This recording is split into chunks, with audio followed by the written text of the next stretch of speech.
아멘. 할렐루야. 오늘 함께 읽으실 말씀은 요한복음 2장 13절부터 25절까지 말씀입니다. 요한복음 2장 13절부터 25절까지의 말씀을 함께 합독하도록 하겠습니다.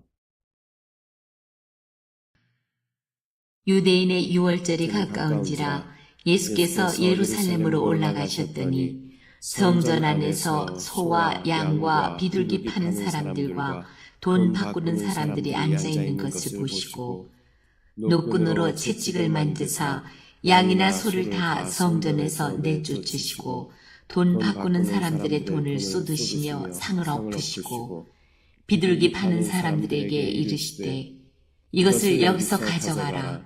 내 아버지의 집으로 장사하는 집을 만들지 말라 하시니 제자들이 성경 말씀에 주의 전을 사모하는 열심이 나를 삼키리라 한 것을 기억하더라.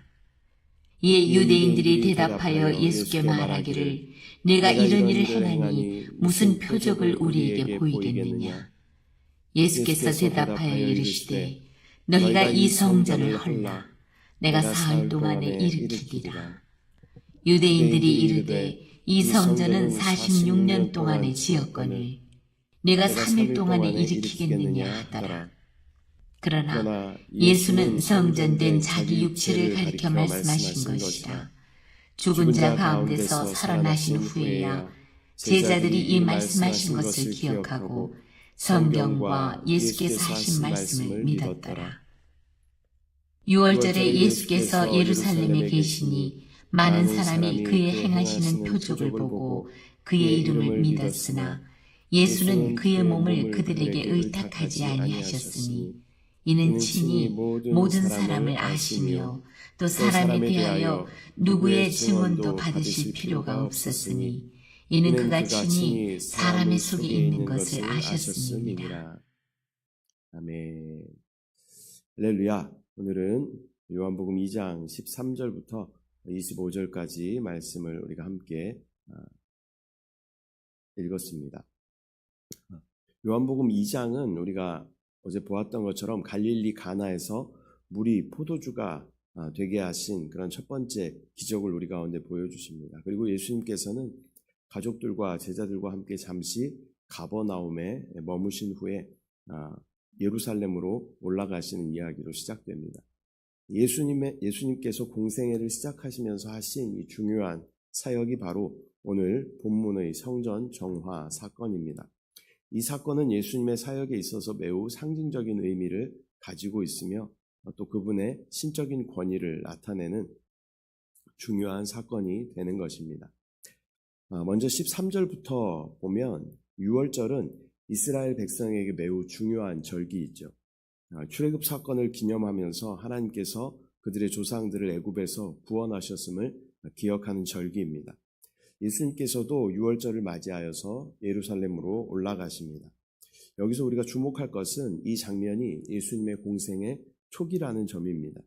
다른 복음서들은 예수님의 마지막 유월절 때 성전 청결 사건을 기록하고 있지만 요한복음에서는 이 사건을 공생의 초기로 기록하고 있습니다.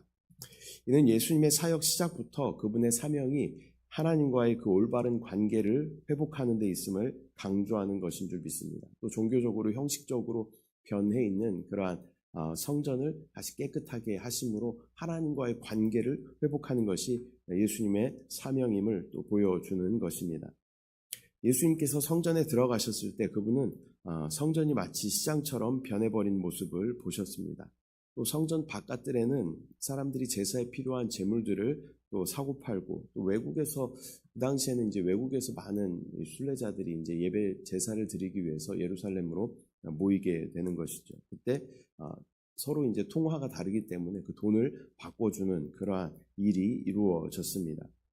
그 자체가 나쁘다라고 이야기할 수는 없겠지만 이들의 목적은 더 이상 하나님을 예배하고 제사하는 것이 아니라 자신의 이익을 취하는 것으로 변해 있는 것이 문제가 되는 것입니다. 그 결과 성전의 거룩함은 사라지고 상업적인 이익만 남아있는 것을 우리는 보게 되는 것이죠. 이에 예수님께서는 노끈으로 채찍을 만들어서 또 동물들을 다 쫓아내는 것을 보게 됩니다. 그리고 또 돈통을 다 엎으시고 또 책망하시는 그런 모습을 보게 되죠. 이 장면은 또 매우 격렬하고 과감한 행동으로 묘사되어 있습니다. 예수님께서 성전에서 행하신 이 행동은 성전의 이 더럽혀진 그러한 상태에 대한 분명한 심판을 의미하는 줄 믿습니다.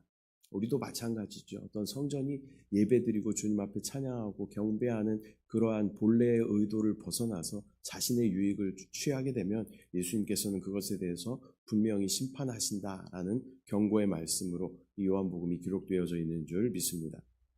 또한 예수님께서는 단순히 사람들을 내쫓으신 것이 아니라 그들의 상을 엎으시고 돈을 쏟으셨습니다. 이는 그들이 성전 안에서 이익을 취하는 그 방법 자체를 책망하심을 보여주는 것입니다. 16절에 보면 예수님께서는 비둘기 파는 사람들을 특별히 말씀하십니다. 비둘기는 가난한 사람들이 드리는 재물이었죠. 돈이 많은 사람들은 소나 양으로 드릴 수 있겠지만 가난한 사람들은 집비둘기나 산비둘기로 가지고 주님 앞에 하나님 앞에 제사 드리는 그런 재물이었습니다. 이 장면에서 예수님은 또 가난한 사람들에게까지 장사꾼의 그 이익을 취하는 모습을 질책하시는 것인 줄 믿습니다. 그리고 성전을 내 아버지의 집이라고 하신 것은 그분이 하나님의 아들이심을 분명하게 선언하시는 것인 줄 믿습니다. 예수님께서는 하나님과의 관계를 중시하셨고 또 그 관계가 이익에 의해서 더럽혀지는 것을 강력하게 반대하고 계시는 것입니다. 17절부터 보면 예수님의 이 행동을 보고 제자들은 시편 69편 9절의 말씀을 기억합니다. 주의 전을 사모하는 열심이 나를 삼키리라 하는 그 말씀은 하나님의 성전을 향한 예수님의 그 순수한 열정이 그 영 안에서 분을 내는 그런 강력한 감정으로 표현되는 것을 보여줍니다. 예수님께서는 성전의 거룩함과 또 하나님께 드리는 예배의 순수함을 지키기 위해서 행동하셨고 또 그분의 열심이 이 사건에서 드러나는 것입니다. 18절부터 보면 유대인들은 예수님께 성전을 청결하게 하신 이유를 묻기보다는 그분이 무슨 권한으로 이런 일을 했는지에 대해서 또 묻습니다. 또 그들은 예수님의 행동을 도전으로 여겼고 자신들이 따르는 율법과 전통을 따르지 않는 예수님께서 어떠한 표적을 보여줄 수 있는지 요구하고 있습니다. 당시 유대인들은 종교적인 어떤 권위를 증명하기 위해서는 어떤 표적이 따라야 된다라는 그러한 믿음이 있었습니다. 그래서 예수님께서 그러한 권위를 가지고 성전을 정결하게 하시는데 그것에 대한 표적이 무엇인가를 구하는 유대인들의 모습을 보게 되는 것이죠. 이에 예수님께서는 매우 의미심장한 그러한 답변을 주십니다. 이 성전을 헐라 내가 사흘 동안에 다시 일으킬 것이다 라고 말씀하십니다. 여기서 예수님은 자기 자신을 성전으로 말씀하시는 것입니다. 예수님의 죽음과 부활을 통해서 새로운 성전, 즉 하나님과 인간이 다시 만나고 회복되고 화목되는 그런 참된 예배의 장소가 바로 예수님, 영이신 예수님이라는 것을 계시하여 주시는 것인 줄 믿습니다. 유대인들이 의도적으로 성전을 파괴하라는 것이 아니라 그들이 예수님을 십자가에 못 박음으로써 이 말씀이 성취될 것을 말씀하고 있는 것입니다. 또 20절 말씀을 보면 유대인들은 예수님의 이러한 말씀을 잘 이해하지 못합니다. 그들은 물리적인 성전을 가리키면서 이 성전이 46년 동안 지었는데 어떻게 3일 만에 다시 세우겠느냐라고 묻고 있습니다. 이 질문은 예수님을 향한 그들의 무지함과 또 맹목적인 어떤 종교적인 그런 의식을 보여주는 것입니다. 또 21절 말씀을 보면 이 구절은 예수님의 부활 후에야 제자들이 이 말씀을 이해하고 믿었음을 말해주는 것입니다. 예수님의 죽음과 부활이야말로 예수님의 권위와 신성을 증명하는 결정적인 사건이었으며 또 이를 통해서 예수님이 말씀하신 그 참된 성전이 그분 자신임을 깨닫게 되는 것입니다. 23절도 보면 6월절 기간 동안에 예수님은 많은 표적을 행하셨습니다. 그 결과 많은 사람들이 그분을 믿었지만 또 이 믿음은 표면적이었고 단순히 표적을 보고 놀라서 믿은 그러한 것이었죠.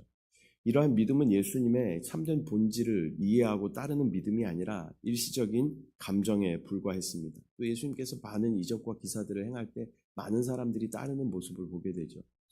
예수님께서 오병이어 질병의 기적을 일으키셨을 때 그 가운데 남성만 5,000명 이렇게 따르는 그런 모습들을 보게 됩니다. 이 맹목적으로 그냥 어떠한 기적을 보고 따라가는 그러한 모습을 보게 되죠. 그러나 예수님께서 원하시는 것은 그러한 믿음이 아닌 것이죠. 예수님은 참된 제자로서 주님을 따르기를 원하셨고 또 그들이 어떠한 대가를 감수하고라도 변화되는 그러한 신앙을 요구하셨던 것입니다. 사람들은 기적을 보고 일시적으로 그러한 믿음을 가질 수는 있지만 진정한 변화와 구원을 위한 믿음은 그들의 마음이 온전히 예수님을 받아들일 때 가능한 것입니다. 예수님은 단순한 외적인 표적이 아닌 사람의 마음을 변화시키고자 하신 분이신 것입니다. 오늘은 요한복음 2장 12절부터 25절까지 말씀 우리가 함께 나누었는데요.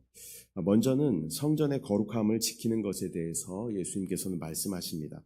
오늘날 우리에게 성전은 이 건물이 아닌 우리 각자와 또 공동체가 바로 우리의 성전인 줄 믿습니다.